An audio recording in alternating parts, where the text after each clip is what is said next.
Hello and welcome back to JPWHU Radio with me, your host John Phillips, also known as JP. Today's podcast, we are going to be recapping on everything over the last week or so in the West Ham world and otherwise as well for that matter. So guys, let's jump into it. And apologies for not making any content previously, but the world is the world is.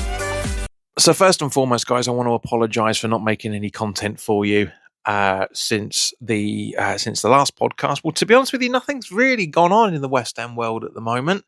You know, we've had the home and away kit released by New Balance. I'm very happy that the home kit isn't a retro knockoff that we were led to believe. It looks very stylish, actually, to be honest with you. It looks a little bit too Fortnite looking for my liking, and with a couple of the splodges and whatnot. But in general, I think the home kit looks pretty snazzy. £75 in the championship, or for the replica, or 110 for an elite version. Come on, West Ham, pull your finger out. Now I know that it was. I know it's been basically under the previous regime that agreed everything with New Balance. So that side of it's fine. So I'm hoping this time next year we'll get to see something that is actually a lot more thought-provoking and more West Ham-ish in terms of just recycling the same old crap that we've been seeing before. And talking of which, let's talk about the away kit that launched yesterday.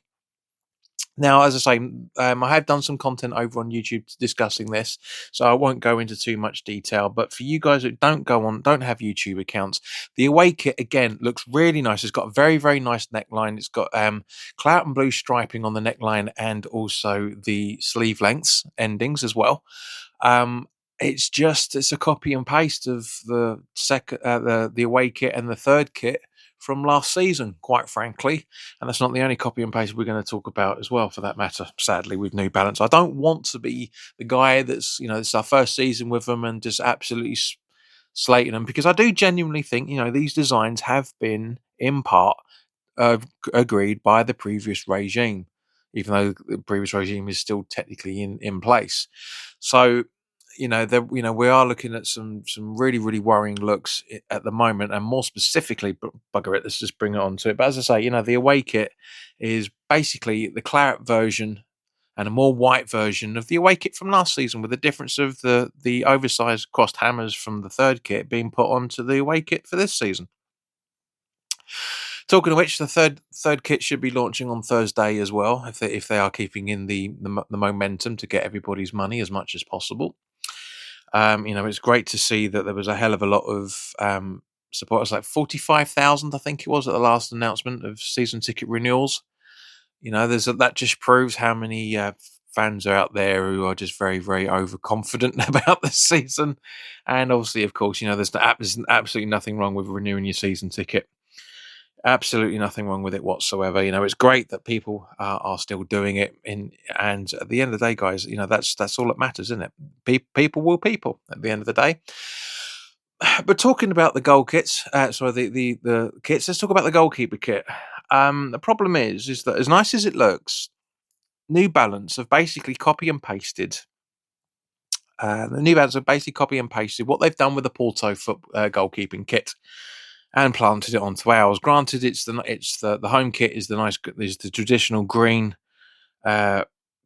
kit that we harks back to the likes of Phil Parks and all the 80s and early 90s goalkeeper kits. But as I say, the design itself and the pattern is basically just copying Porto's version and just moving the template round a little bit. Is really boring. It's really, from that point of view, if you weren't aware of it, it looks like a really cool kit. If you are aware of it, it's bloody lazy. £75 or 110 for an elite team shirt that isn't in the elite league. I think it's a piss take. I do genuinely think it's a piss take. That we've got a lot of heritage in our club, and it's being replaced by stuff that just looks lazy from other companies. Now, we can't blame the design part of West Ham for this one, because as I say, it's the same design as Porto. So they've obviously New Balance have gone right. We want to give you this kit, and they've gone, yeah, all right, fair enough, and not saying actually we've used this for at least Porto and probably some other clubs in Europe or worldwide that they're doing as well. As I say, I don't want to criticise New Balance because I think their shirts are fantastic. They do look really, really good. It's just a fact that, as we've mentioned on the last podcast, it'd be nice to have a little bit of imagination, for a lack of a better way of putting it, some independent thought on the shirts, and we're not getting that, unfortunately. I mean, we are to a degree with the home kit, but even so, it's still got the old V sign. The V logo that we shirt design that we had from when we moved to the London Stadium originally, very nicely covered up in splotches and whatnot. But you can see if you look, say the neckline on the away kit looks very nice. It's if I hadn't seen the Porto kit, I would have gone, that's a super duper kit. And I wouldn't have made the video saying that, this is it. This is a good looking kit, because it's not. It's the same neckline as Porto's third kit. And that's really boring from a West Ham perspective. Okay, so let's get back to it. Everything that's happened. Now, there's a lot of, obviously, Rui de Silva was confirmed as the assistant coach or the assistant manager, whichever way you want to look at it. Basically the same thing nowadays. On Monday, to replacing Pedro, really, which is a bit of a shame, but these things happen. Also, Niles Coppen is in place now. Apparently, all his visas and he's got all the paperwork ready to do. Apparently, he's been discussing with everybody anyway for the last week or so. So yeah, he's in charge. So now the recruitment can now be fully focused on getting a replacement for Mateus Fernandes. There are a lot of targets out there, and I'm not going to mention the targets because it's not fair until they're actually having their medical. If they are having the medical, you guys will get to hear about it. So, yeah, as I say, I'm just there's not really that much to talk about, but there is at the same point, as I say, because the recruitment drive is really, really going to hit home hard now, because we've got a lot of players that we still need to shift. The likes of, as we mentioned previously, the likes of Fulkrug, James Ward-Prowse, to a lesser extent, Aaron Wan-Bissaka, who's been given a £25 million transfer fee, but cost, price, whatever you want to call it. There's a £50 million, around about £50 million from what I'm understanding, for Somerville, a relegation release clause that will be triggered because of it. So that's the price we can sell him for. As I say, also looking at, there's a potentially selling Alvarez as well, which I'm really disappointed about. Apparently he has said to the club that he wants to move on. There's talks about Mavropanos wanting to move as well. I get it. They're international players and they want to be playing in the top leagues. I understand it, but we've got to stop being a stepping stone for footballers. We really, really do. It's the whole point of this. It's just that nobody wants to sell Mavropanos. It looks like nobody wants to sell Alvarez either, for that matter. But they are trying to come to something so everybody's happy, because you've got to keep if a player doesn't want to, as far as I'm concerned, if any of the players don't want to be there, then go. As far as I'm concerned, because you want players that want to be there, to want to fight for the club, fight for the supporters, fight for their reputations as well, for that matter. And likewise, Alphonse Areola, he has talked. Obviously, it's a lazy journalism, but it's probably more than likely true that he's going to want to move on as well, because he won't want to lose his France place. Talking of France, it looks like we're trying to negotiate with Chelsea for Axel Disasi. Apparently, they've put a £25 million price tag transfer fee on him, which I don't see as unreasonable in any shape or form. In typical West Ham style, it looks like we bidded 18 for him. One of our best players last season, quite frankly, and for that 6-month period that he was with us, and we're undercutting them again. I mean, 18 million is not all that bad, to be fair, especially for a player that Chelsea have informed that they don't want him there anymore. So, it's just, there's just weird things going on, as there always are. And, there's false media reports out there saying that, there's internal grumblings going on in the back room because transfers aren't getting done quick enough. Well, how can they be done quick enough when these players, when the actual recruitment team has only been in place for 4 or 5 days? Just don't believe everything you read. Listen to me. I look at everything. I look at everything that's published, and I talk about the stuff that is genuine, not everybody Tom, Dick, and Harry's opinion. Contradiction here because that's my what you're listening to now is my opinion on things. But what I'm telling you is what I'm seeing from reliable sources, not some little wannabe who just wants to make a name for themselves because it's the summer transfer window, as it always is in the football market. It doesn't matter who you support; it's all exactly the same. It really is. Everybody wants to do it. But guys, yeah, as I say, it's just there's not really a huge amount to talk about in terms of that. I mean, obviously next weekend we go to play. Hopefully, I'll talk to you before this anyway. But we go to play Southend away, and then we've got Stevenage, if I remember correctly, and then Rangers as well, for that matter. There's talk of European fixtures, at least one, if I remember correctly, for the pre-season, and then that's it, guys, because it's not that long. We've only got 5 weeks until the season starts for even with the Carabao Cup game that starts a week before the season, so about a month before that happens, give or take a few days. But yeah, so as I say, there's not really a huge amount to talk about because this time of the year it's always actually silent. There's always agents trying to do. Which, by the way, this brings me on quite nicely to Gustavo Sarr and James McAtee. Look, it's blatantly agent work going on here, trying to get move these players on.